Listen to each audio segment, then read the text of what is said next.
నమస్తే. ఇన్నాళ్ళు నన్ను సపోర్ట్ చేస్తూ, ఎంకరేజ్ చేస్తూ మీ ప్రేమని నాకు అందిస్తున్న ప్రతి ఒక్కరికి కృతజ్ఞతలు. అలాగే ఈ వీడియో కూడా ఖచ్చితంగా మీకు ఉపయోగపడుతుంది. లైక్, షేర్ అండ్ సబ్స్క్రైబ్ చేసి మీ సపోర్ట్‌ని నాకు అందించండి. అలాగే ఈ వీడియో పట్ల మీకున్న అభిప్రాయాన్ని కామెంట్ సెక్షన్‌లో కామెంట్ చేసి తెలియజేయండి. ఇప్పుడు వీడియోని చూద్దాం. జ్యోతిష్య శాస్త్రం ఒక అద్భుతం. వేదాంగమైన జ్యోతిష్య శాస్త్రం అనేటువంటిది మానవ జీవన గమనానికి ఒక వరం. జ్యోతిష్య శాస్త్రం నీ జీవితంలో వెలుగునింపే ఒక భాష.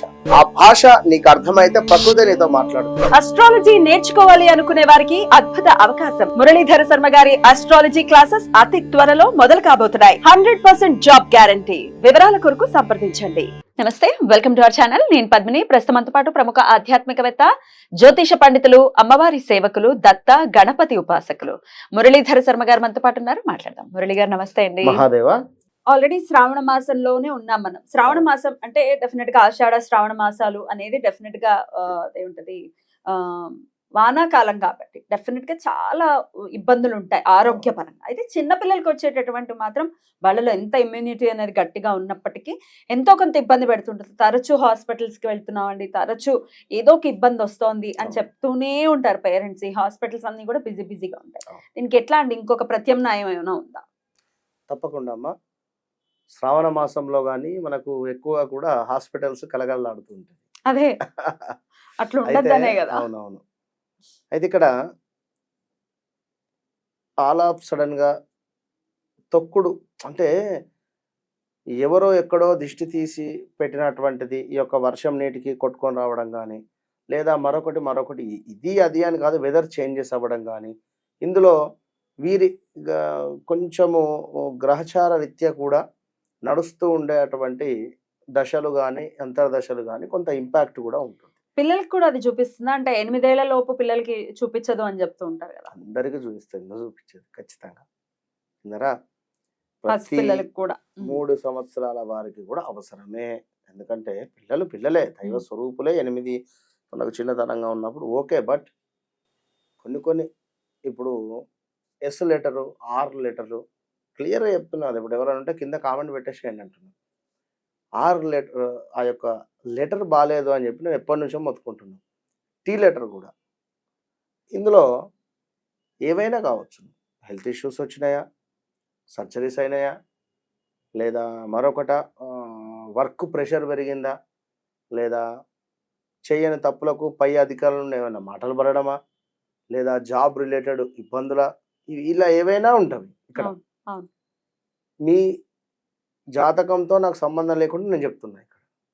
ఇక మీ జాతకంలో ఒకవేళ డేట్ ఆఫ్ బర్త్ పుట్టిన సమయం ఉంది, మరి నా పేరు రమేషు, నా జన్మనామం వచ్చేసి మహేష్ అని ఉంది, మరి నాకు బాగా లేదండి 3 నెలల నుంచి అంటే మీ జాతకంలో కూడా దశల అంతర్దశలను చూసుకోవాలి. ఇట్లా ఉంటుంది కనుక పిల్లలలో కూడా, అవును, పిల్లలైనా పెద్దవారైనా కూడా తరచూ హెల్త్ ఇష్యూస్ వస్తూ ఉన్నవి. అది ఎలాంటిదైనా, లేదా హాస్పిటల్కి వెళితే ఎలాంటి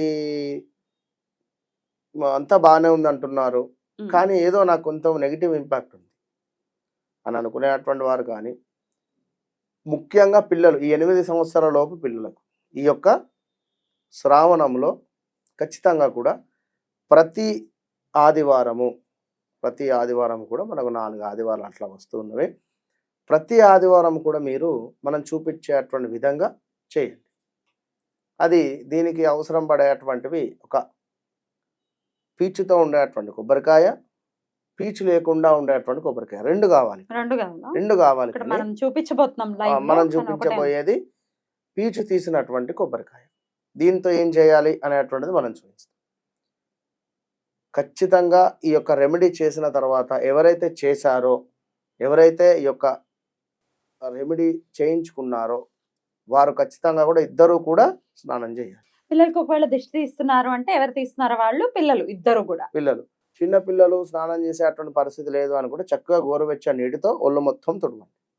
పిల్లలకు 1 year లోపు లేదా 2 years లోపు, ఓకే, 3 years పైన ఉన్నట్టయితే ఇద్దరు కూడా గోరువెచ్చని నీటితోనే స్నానం చేయాలి. చల్లనీళ్ళతో అసలే చేయకూడదు. ఈ గోరువెచ్చని నీటితో స్నానం చేసేటువంటి సందర్భంలో కల్లుప్పు అంటే రాళ్ళ ఉప్పును ఆ యొక్క బకెట్లో వేసుకొని ఒక 10 నిమిషాలు కరిగిన తర్వాత స్నానం చేయాలి. అయితే ఇక్కడ నారియల్ అంటే కొబ్బరికాయ, ఇది మనకు దేవాలయంలో ఈ విధంగా కొట్టడం జరుగుతుంది. అంటే అవును. ఇది పీచుతో ఉండేటువంటిది ఒకటి ఉంటుంది. పీచుతో అంటే పూర్ణం ఉండేటువంటిది అని అంటారు కదా. పూర్ణంతో ఉంటుంది. పీచుతో ఉండేటువంటి దాన్ని ఇట్లా చక్కగా కూడా 2 చేతులా కూడా ఈ విధంగా పట్టుకోవాలి.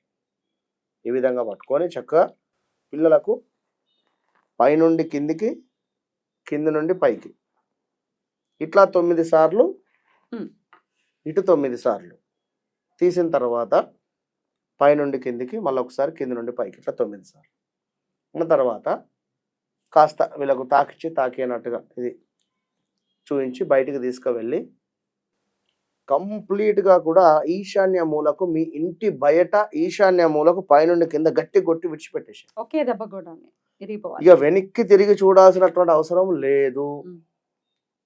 వచ్చేసి స్నానం ఇట్లా చేసేసి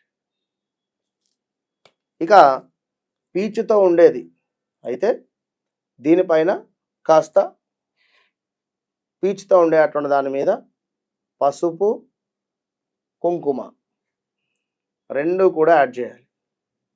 పసుపు కుంకుమని యాడ్ చేసి ఇప్పుడు ఇది ఏదైతే ఉందో పీచుతో ఉండేటువంటిది, ఇది దీన్ని మళ్ళీ ఇదే విధంగా 2 చేతులు కూడా పట్టుకొని మరలా 9 సార్లు ఇటు, 9 సార్లు ఇటు తిప్పిన తర్వాత దీన్ని ఒక కవర్లో పెట్టేసుకోండి. కవర్లో పెట్టేసుకొని దీన్ని పట్టుకొని చక్కగా కూడా కవర్లో పెట్టేసి పట్టుకొని పారే నీటి దగ్గరికి వెళ్ళండి. ఎక్కడైతే నీరు పారుతున్నాయో అక్కడికి వెళ్ళండి. మరి సిటీ నీళ్లు పారడం లేదు అంటే ఎక్కడైనా చెరువు ఉంటే చెరువు దగ్గరికి వెళ్ళండి. అక్కడికి వెళ్ళి మీ ఏరియాలలో ఉండే మినీ ట్యాంక్ బండ్ కానీ ఏదైనా పారే నీటిలో ఆ యొక్క నీళ్ళల్లో దీనిని పారేయండి. దిష్టి ఎవరైతే తీశారో వారు ఇంట్లోకి వెళ్ళిపోయి స్నానం చేయాలి. వీరు దీన్ని పట్టుకొని బయటికి వెళ్ళిపోయి చక్కగా కూడా బయట పారేసేసేయండి. పారే నీటిలో పారేసేసేయండి. లేదు కొంచెము పారే నీటిలోనే 100కు 100% పారేయాలి. అట్లా లేదు అనుకునేటువంటి వారికి ముందు పరిహారం ఈశాన్య మూలలో కొట్టేసేయండి. లేదు పారే నీళ్ళు ఉన్నవి అనుకుంటే ఇది చేయండి. పూర్ణంతో ఉన్నది మోస్ట్ పవర్ఫుల్. ఇది చేసినటువంటి పిమ్మట స్నానం చేసినటువంటి తర్వాతనే మీకు బాడీ మొత్తం అల్కగా అయిపోతుంది. విన్నారా? పిల్లలకైనా వారికైనా కూడా హెల్త్ రిలేటెడ్ ఇష్యూస్ 100కు 100% క్లియర్ అయిపోతుంది. ఓపెన్ ఛాలెంజ్ ఖచ్చితంగా కూడా 100%. ఇంకా కుదిరితే అక్కడే దిష్టి తీసి చక్కగా కూడా దిష్టి తీసేసి వారి వద్దనే కొట్టేసి కుర్చీలో కూర్చోవాలి. మరొకటి 3వ పాయింట్ ఇది వినండి. అయితే ఈ విధంగా దిష్టి తిప్పేసి ఆ యొక్క నీటిని తీసుకొని ఆ నీటితో వారి ముఖాన్ని కడగండి. కడిగిన తర్వాత ఈ 2 పక్కలు కూడా బయట పారేసేసేయండి. పారేసి ఇద్దరు స్నానం చేసేయండి. ఇది ఎవరికి అంటే ఈ లాస్ట్ 3వ రెమెడీ, తరచూ ప్రమాదాలు జరుగుతూ ఉన్నవి, అస్సలు బాగుండటం లేదు, ఇంట్లో భార్యాభర్తలు గొడవలు జరుగుతున్నాయా, లేదా అసలు ఎవరో మాకు చెడు ప్రయోగం కానీ లేదా చెడు దృష్టి ఉంది అనుకునేటువంటి సందర్భాలలో నిద్ర పట్టడం లేదు, ఆవలింతలు బాగా వస్తున్నాయి అనుకున్నా, ఇలా నెగిటివ్ బాగా అయిపోయింది అన్నటువంటి వారికి ఆ దిష్టి తీసినటువంటి కొబ్బరి నీటితో ముఖం కడిగితే బాగుంటుంది. కొంచెం ఎనర్జీ అనేటువంటిది వెళ్ళిపోయి బ్యాడ్ ఎనర్జీ గుడ్ ఎనర్జీ వస్తుంది. సో ఈ విధంగా చేసుకుని డెఫినెట్ గా కొబ్బరికాయతో ఇది ప్రదోష కాలంలో ఈవినింగ్ టైంలో చేయాలి. ఖచ్చితంగా 7 తర్వాత లేదా 8:40 నుంచి 9:40 లోపు చేయండి. రైట్. అద్భుతంగా వివరించారు. కృతజ్ఞతలండి. నమస్కారం. మహాదేవ్.